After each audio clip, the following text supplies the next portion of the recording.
Shanti Shanti Shanti. Shri Gurubhyo Namaha Harihi Om Tat Sat. So we have finished the sutra number 19, Sakti Sandhane Sarirotpattihi. So this word Sandhana and Anushandhana, we will do a little more extensive discussion on this in the next sutra, which is the 20th. Sandhana here is pariposhana. When you encourage, you expand, you nurture these Shaktis. That Shakti that you have to do it. And because we have to understand in the context of the earlier sutra, the 13th sutra, Ichha Sakti Ruma Kumari. So, the willpower, the divine willpower, by identifying with the divine and by exploring the expansive divine will, which slowly begins to manifest in the sadhaka, in the practitioner, the spiritual practitioner, it gives him a lot of mystical powers, abilities to ascend higher. There are two things that can happen at that stage. Either he enjoys the blessings of these divine power and tries to use it for attention and all kinds of things. He'll get a lot of privileges and stuff like that. But then that is the beginning of his spiritual stagnation, because he cannot move any further up, because he will get stuck with that kind of a position where he starts enjoying those powers. And the verse number 21st, the sutra number 21st, will deal with what is the next higher level beyond this. Now we will do with the sutra number 20th. And the sutra number 20th essentially lists out three siddhis, powerful siddhis. Because briefly, samanyataya, in general, they mention about sarirotpattihi, that he gets a lot of creative powers. As if he can create a body, he can materialize things. Now, how does that happen? What are the specific, competencies that are bestowed upon him, on a sadhaka, that he can materialize things, he can manifest things? That is summarized here in the verse number 20th. There are three words in this particular sutra: Bhuta Sandhana, Bhuta Prithakva, Vishwa Sanghataha. Three words. One by one, we have to make sense of them. One is Bhuta Sandhana, and we'll expand and we'll make sense of each of them. First word is Bhuta Sandhana, and in the Britti it is written Bhutanam. And what is Bhuta Varga? Grahya Varga and Grahaka Varga. When we say Bhuta, Jiva Bhuta Sanatanaha, in Bhagavad Gita, that Bhuta Sabda, it can it generally refers to the Jivatmas, and then sometimes all the Bhutani, Panchabhutani, when you refer to that, all the Bhuta Varga will be all the five elements. Therefore, whenever you have Bhuta, means Bhavanasila, whatever happens, whatever takes shape, whatever is Vikarashila. So it will not be constant. It's not a Nitya thing. Anything Bhuta cannot be Nitya, because it is Bhavanashila. It happens. So it has a beginning and it has an end. Therefore, what he's saying is the Bhuta Sabda, Bhutanam. What is that Bhuta? Sarira Pranadinam. So you have Grahya Varga and Grahaka Varga. What is Grahya Varga? Grahya Varga is the realm of all the objects of your knowledge, of your experience. Like, for example, you look at pudding or ice cream, food, light, air, smell, sound. We are now listening to it. These are all Grahya Varga. Grahaka Varga, we are referring to the spirit, the energy, the buddhi, and all that. You have the indriyas through which you make sense of these. So you have Grahaka Varga, the receivers, the subjective aspects and the objective aspects. Bhutanam sarira pranadinam apyayanadau sandhanam pariposhanam. Bhuta sandhana means what? Apyayana. वो मुझे खाना खिलाए, आप्यायित किए, means somebody who satisfies you, fulfills you. Apyayanam, apyayanadau sandhanam. That is, the sandhana word essentially means nurturing, satisfying. Pariposhanam, bhuta sandhana. So that is one particular siddhi. He's talking about these three things that he manifests and masters. Then bhuta prithaktua. Prithaktua is what? Separating something from something. Bhuta prithaktua. Here bhuta means like body. And then what do you separate the body from and why? That would be the question. That is explaining. Vyadhyadi upasamadau tatsakasam prithakvam. So, you go to a doctor and he says that you have a stone in the kidney and therefore you have a lot of problem in urination.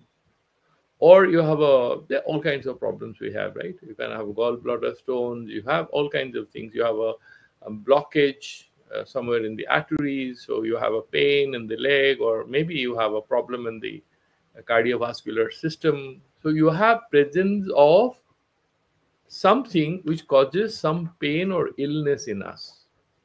It could be acidity, it could be some problem. Now he's mentioning that bhuta pratyakta means what? Vyadhyadi upasamadau. Vyadhi adi upasamadau. In order to rectify some error or remove some illness. Tat sakasat prithakvam sariradir vishleshanam.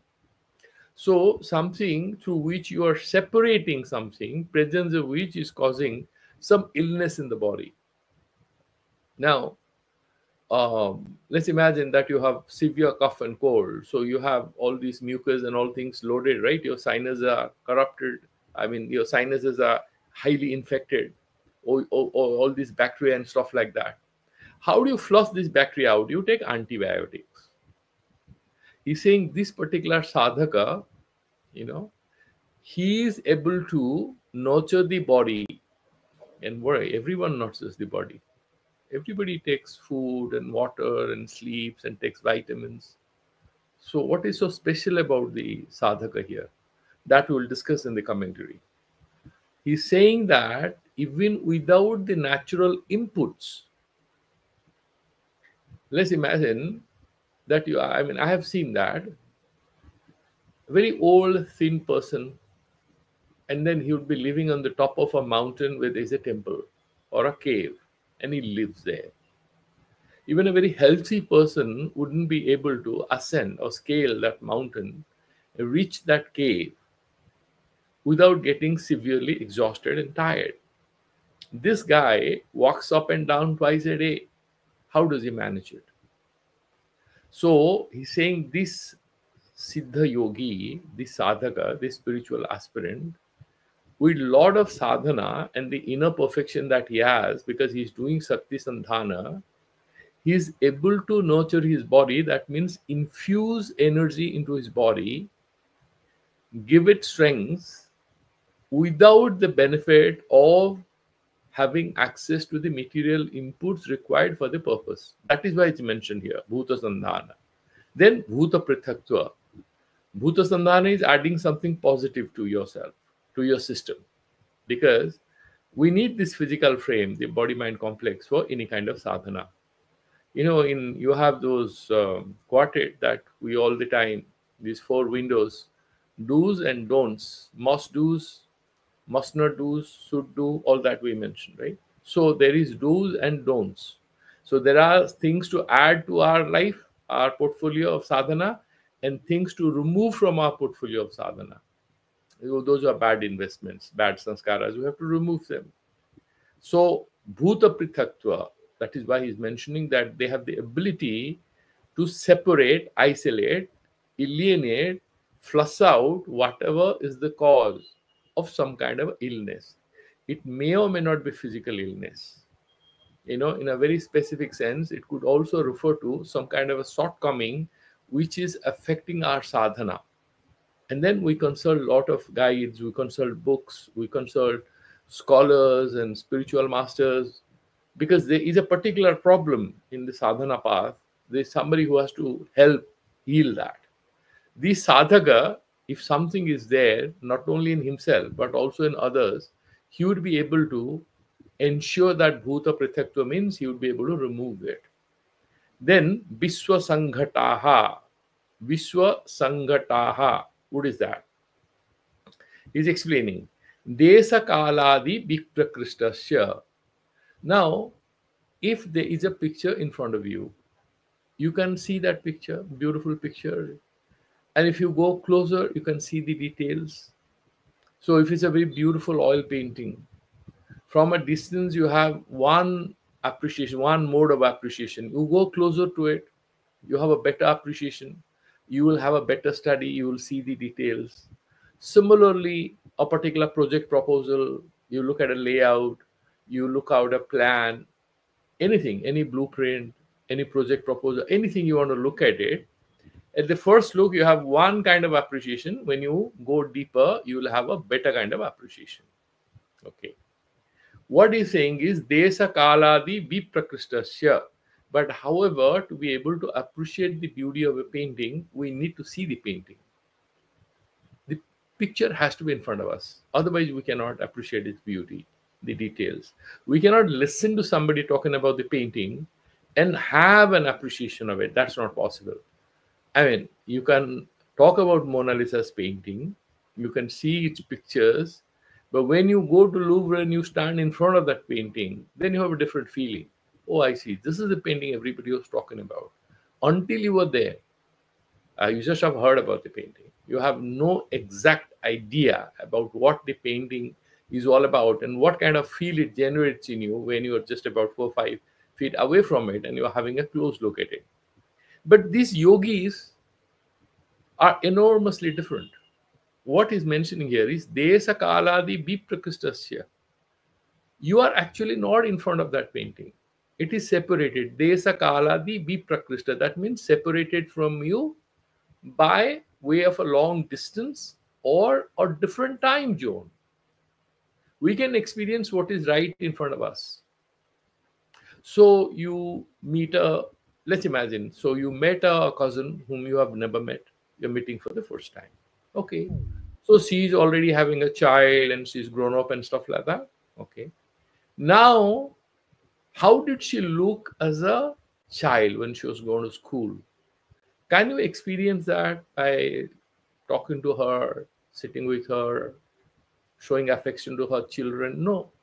Because you have not met her when she was a child. You met her after she was already a grown-up person. So you can never have any access to how she talked, what kind of games she played, what kind of books she loved when she was a child. You can only hear those stories.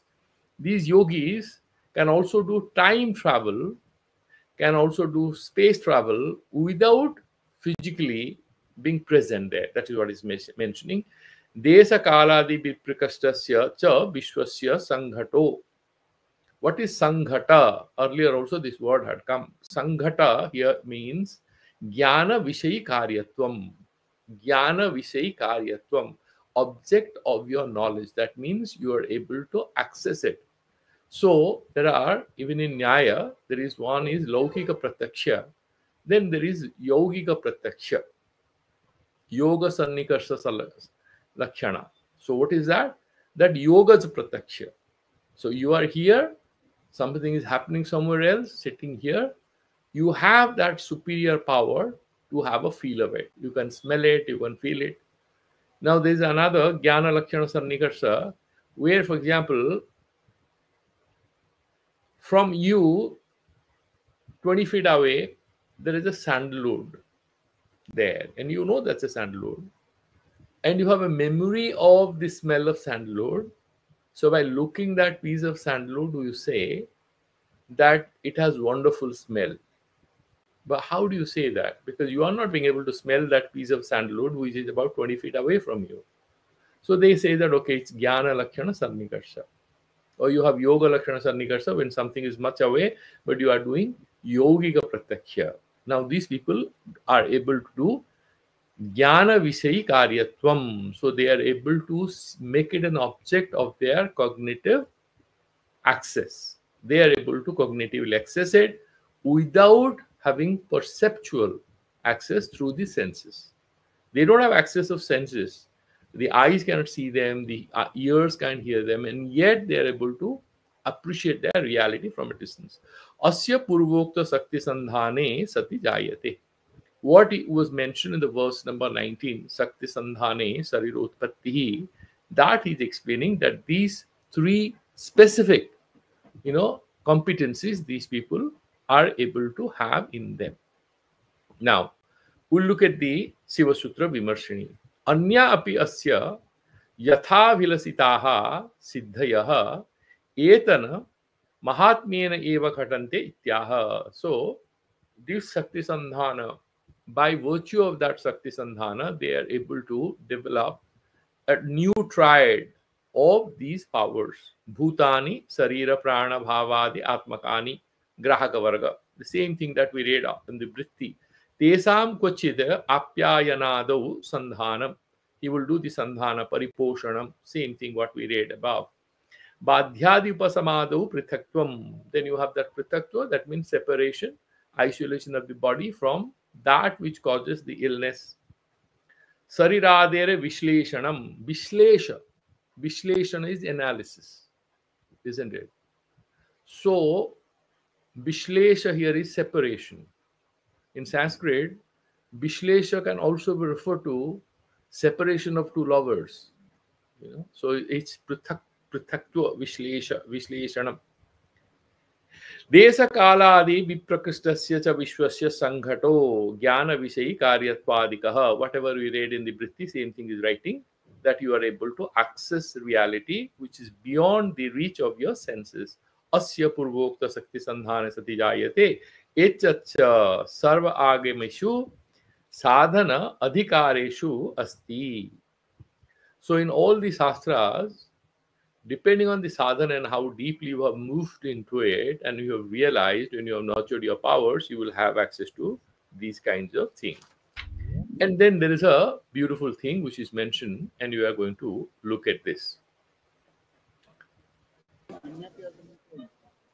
You can mute yourself, Prakashji, and yeah, you can, yeah, and you can also put off your video if you can.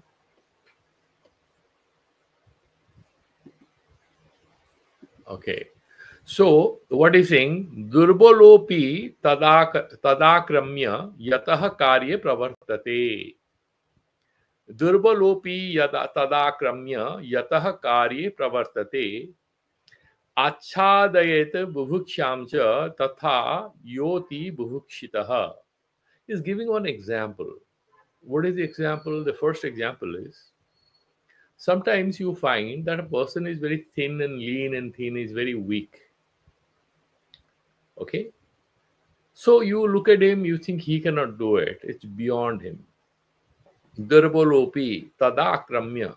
But then he takes up that challenge and he overcomes that weakness and he overcomes all so-called insurmountable difficulties and hardships, and he's able to move forward and he's able to engage and he's able to do that. When you think he cannot do it, he is able to do it. Then he's saying sometimes a person has a lot of hunger, terrible kind of hunger. So how do you go on fasting? So if you do this Navaratra fasts, and a lot of people do these water fasts and without water fasts for 5 days, 10 days. The first couple of days is very terrible psychologically because suddenly your body is not getting anything. And sometimes you would feel famished, you will feel very weak. But with the willpower, you move on. And you garner a lot of energy from within. There is a burst of energy come and they help you to move on. He's saying, Achade bubhukshyamcha, the way tatha yoti bubhukshitaha, the person who is very hungry, the way he overcomes hunger. This is an example. This example is given. The drashtantika, or the context in which we are discussing this. Similarly, this particular person, by virtue of Shakti Sandhana, by virtue of his sadhana, is able to remove a lot of difficulties. If you look at these two examples, durbalata, a general weakness. So what is that?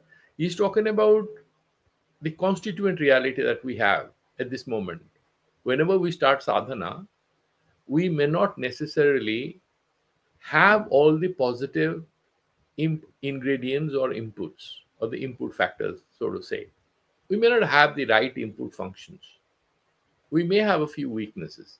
Some of us may not be able to rise early in morning for yoga or sadhana. We may not be able to remember things. Sanskrit is a big negative because we don't understand this language. So there are many things which can put us off. We may have other distractions, other problems. Achaded vibhukhyam. And then there are a lot of other things. This example, you can look at it. There are so many things to be accomplished. And we want to fulfill it. But by virtue, this particular thing is basically hitting upon that particular thing. No sadhaka, without overcoming some weaknesses, some distractions, some drags, so to say, is attaining a superior state of self-fulfillment, or state in which he suddenly is spiritually very powerful. Nothing is achieved like that. There's a beautiful story about all the poems that Eliot used to write. Ezra Pound used to really edit them in and out. Many of these poems that we find are splendidly written, they may have been edited 100 times. Many of the people have sort of I mean in Sri Aurobindo, if you look at them, he also edited Savitri several times, several sections he edited several times.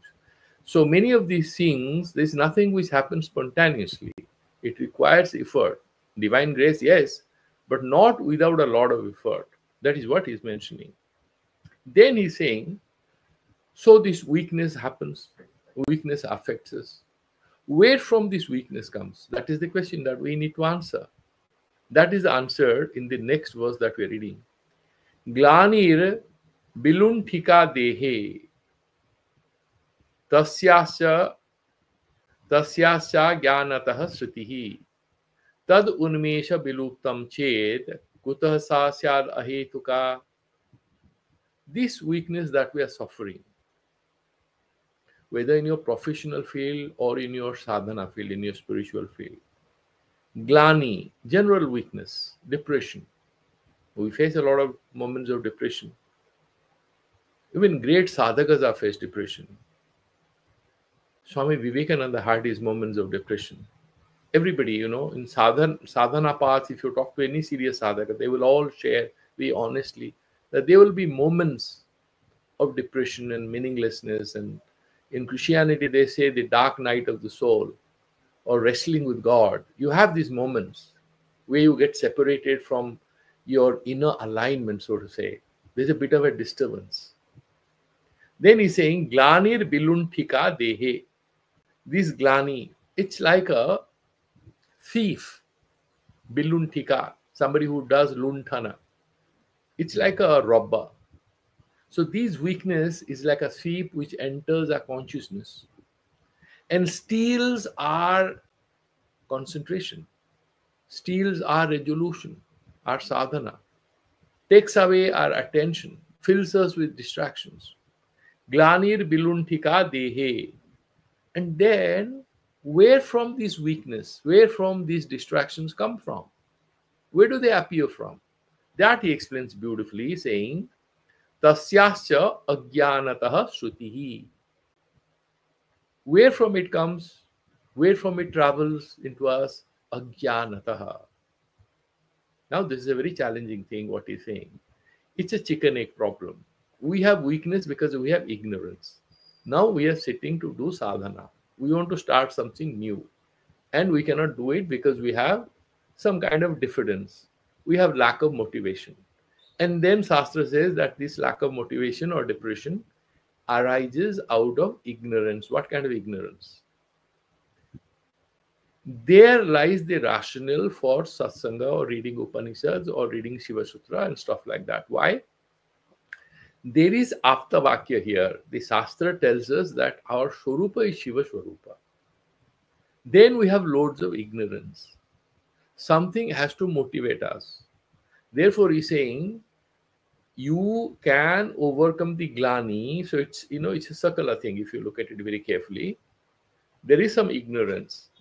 Now, by going by the words of the Acharya or the text, you first say this ignorance or this weakness that I am having is not real. That is the starting point. If you look at this sentence, this particular hardship that I'm facing in doing meditation or in achieving anything, I'm not doing very well professionally. So, okay, I have a drawback, I have a shortcoming, but this is not real. Why? Because this appears real, because I believe it's real, and this belief emerges out of my ignorance about my own potential. My ignorance about what is my power, what is my Swarupa, and what is my power and what is my Swarupa. You are no different from Shiva. Our Shivoham, we are starting with this Udyama Bhairavaha. We can also go and park ourselves there. We can reach there. So once we have that, Ajnanataha Shrutihi, Tad Unmesha Viluptam Chet. Unmesha Viluptam. Unmesha is expansion.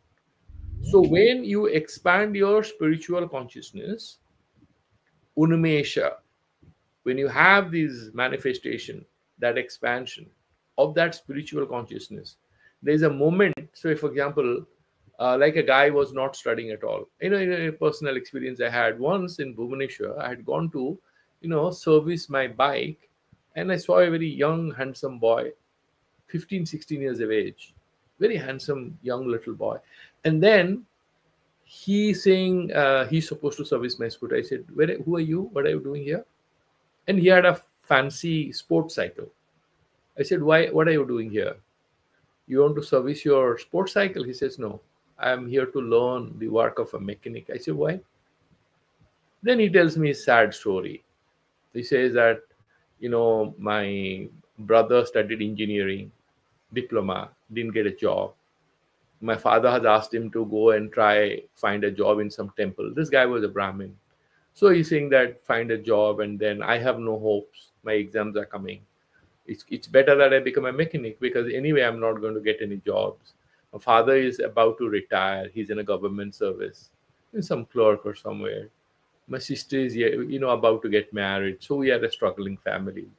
So I think I'll learn how to be a mechanic. I said, so when is your exam? He says, after 2 months. I said, okay. So if you delay this learning of mechanic work by 3 months, what will you lose? Nothing. There is no exam here. So you can come back after 2 months. Why didn't you take your exam? I talked to him for 10, 15 minutes. Then suddenly, he was there, and I asked this owner of that, that garage. I said, who is this guy? He said, I don't know, sir. For 2 days he's coming here. He looks like he's from a good family, but he wants to be a mechanic. So I don't know. I gave him some minor work. 2 days he has been sitting here. But I just talked to him for 5, 10 minutes. Then suddenly, it was a very, it was a very funny experience. That's 30 years back. He suddenly got into his sports bicycle and touched my feet. He said, please bless me. I will definitely take my exams and let me see what I can do. And then he rushed back. He left that garage and he left. This guy had preparation for examination, but he has exam fear. And then he's doing some kind of anxiety transfer by parking all his aspirations in some kind of an economic avenue where there is economic security in his imagination.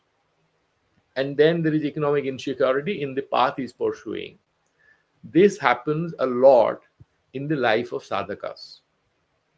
It happens, and very easily it happens, because you are doing some sadhana, somebody will come and misdirect you, or you will try, you will not get any results, you will feel depressed, you will feel, you're not very motivated.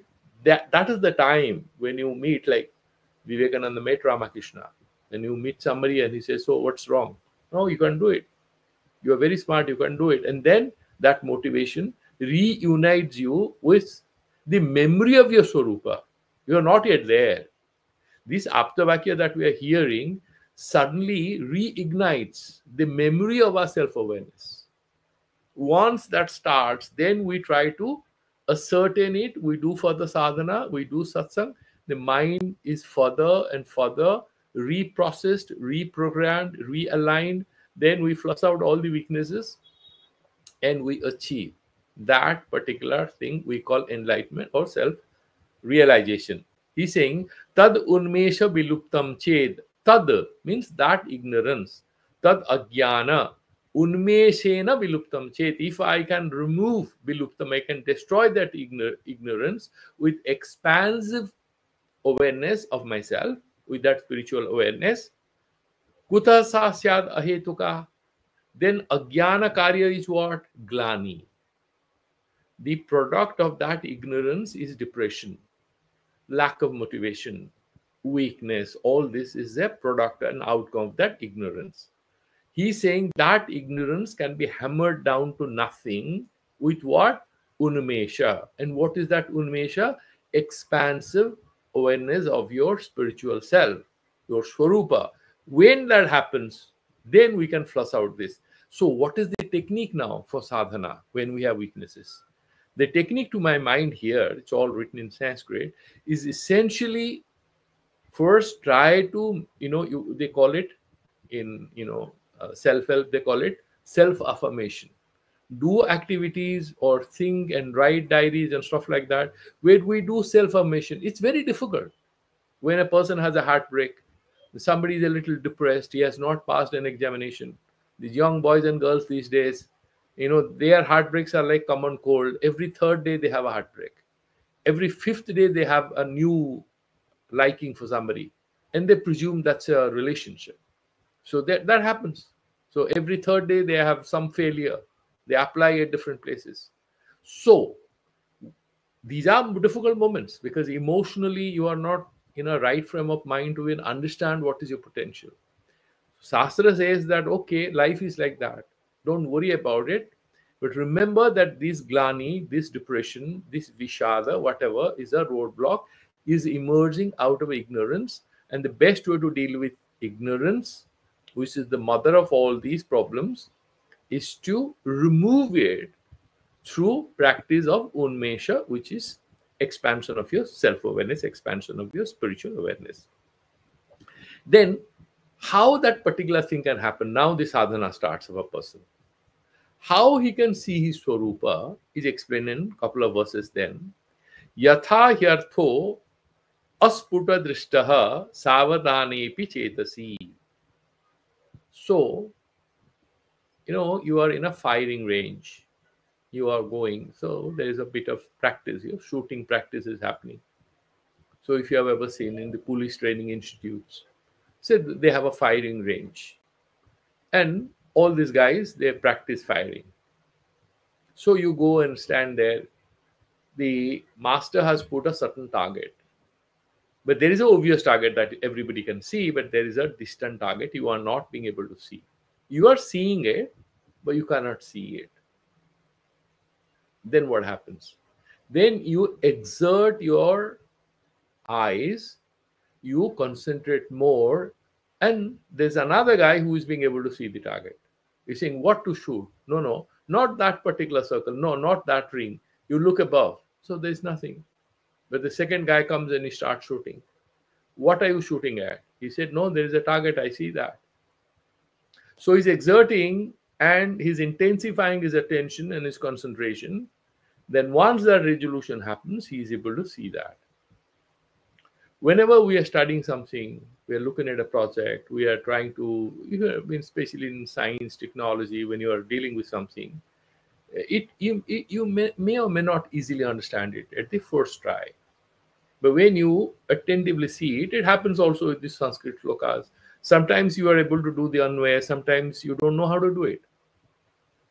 Sarira Prithaktva, does it mean surgery, removing hands and legs? You don't know, separating the body, what does it mean? So sometimes you need a bit of help, but then when you exert, you get into it. Okay, he must be meaning this. That's how you make sense of it. Sometimes that is how we rely on these authoritative commentaries. We don't know. Words don't exactly convey. This verbal interpretation will not lead us anywhere. So here he's saying yatha yarthos pasto dishtaha asputo. That means not very clear. Even the savadhanepi, you have some attention. You have savadhana means you have some concentration, you're attentive, yet you are not being able to see immediately. However, bhuyas pato toro bhati. Then again you try to concentrate your attention even more. Then it becomes clearer. Oh, that is the target. Swavalodyoga bhavitaha. Swavala, you exert your energy, and udyoga, so you make your efforts. That happens in sports. I mean, a lot of these people. So there is a certain target. You are doing high jump or long jump or anything. You try first, no difficulty, it's beyond me. Then you practice a little, then you are able to reach that target. That is how they make progress in sports, in yoga, learning a subject, learning a language, doing a project, anything we attempt in life. Initially, it's very difficult. We don't make sense of it. We don't make head or tail of it. But when in second or third attempt, when we exert ourselves, we reach there. Tatha yat paramarthena yena yatra tatha stitam tat tatha balamakramya na chirat sampravartate. Now this is a very powerful thing. Now this is the drashtantika. Now we are coming back. Exactly what we are seeing, he's trying to explain that. What he's saying is here is similarly then tatha yat paramarthena tatha yena paramarthena yat yatra tatha stitam. The way there is reality, you are not being able to make sense of it. However, once you exert yourself, so he's saying that there is a particular thing in reality. What is Atma? What is Anatma? What is the Shiva Shwarupa that we have? Why Sansara looks like this? We have a inverted image of Sansara in our minds because of faulty perception, because of Ajnana. When we attentively look at it, it becomes clearer to us. Yat paramarthena, yena, whatever form. So there is a particular thing. Actually, it's a mirage. It's a desert. And then it looks like a lake, beautiful blue lake. Now this desert is there as a sand mass. It looks like a blue lake.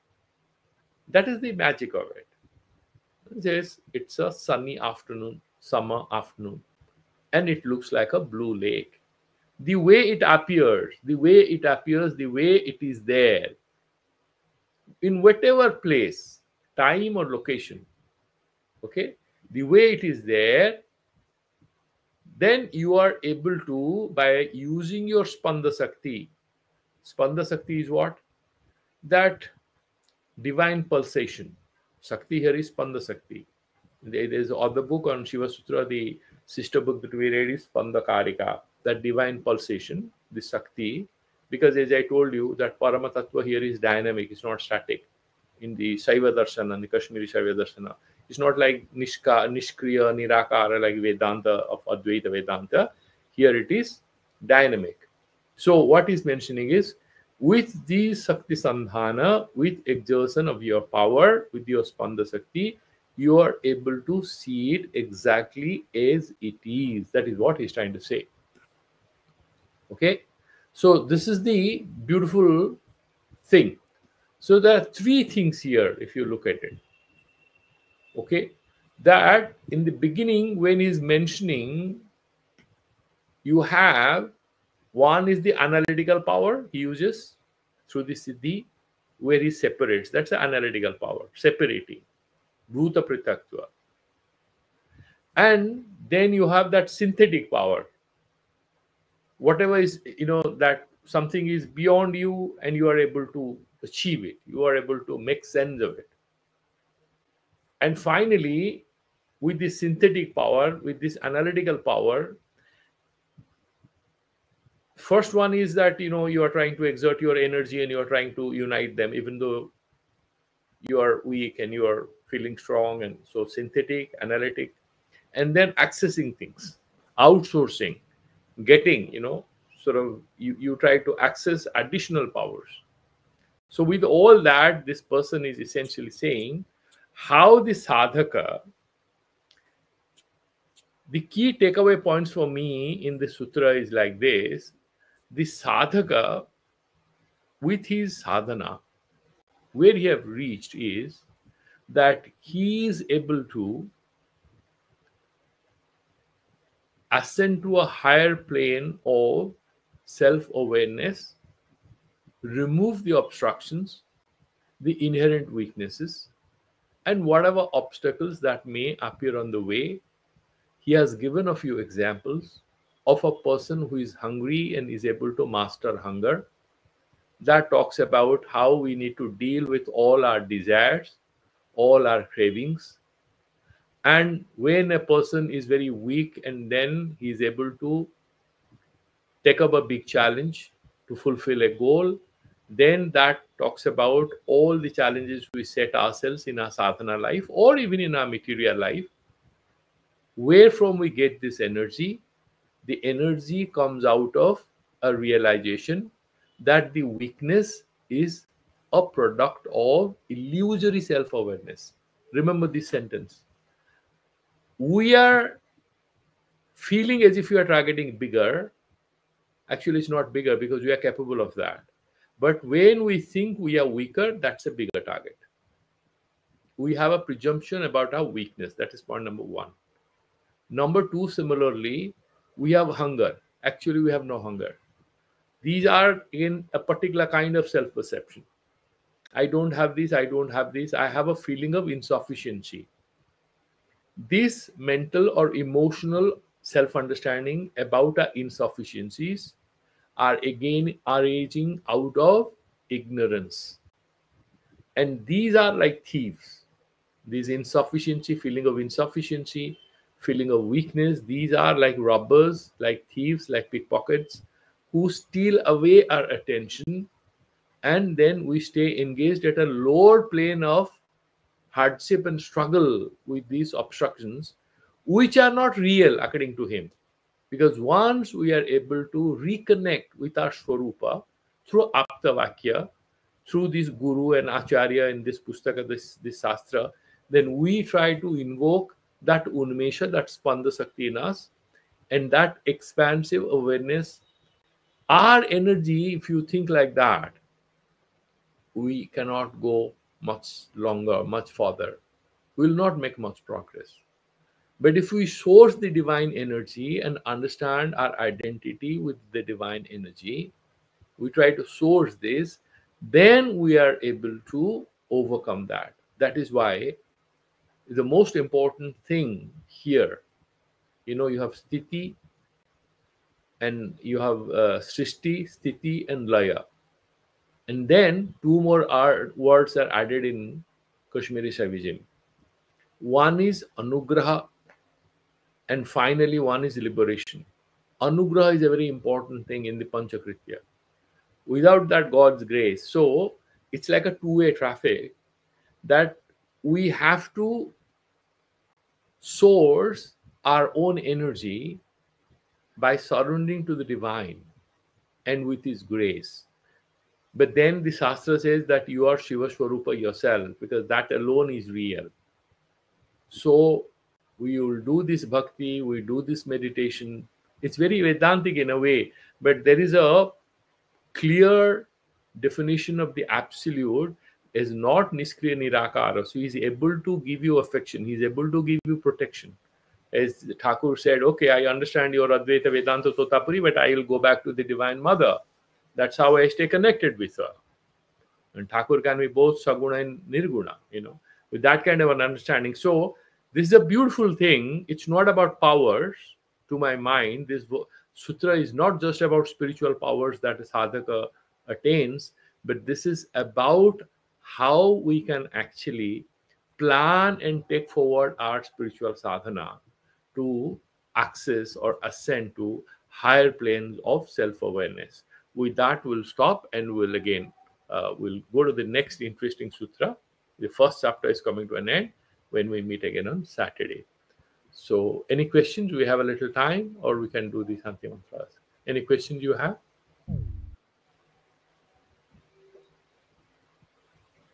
Okay, so we'll do the Shanti Mantras.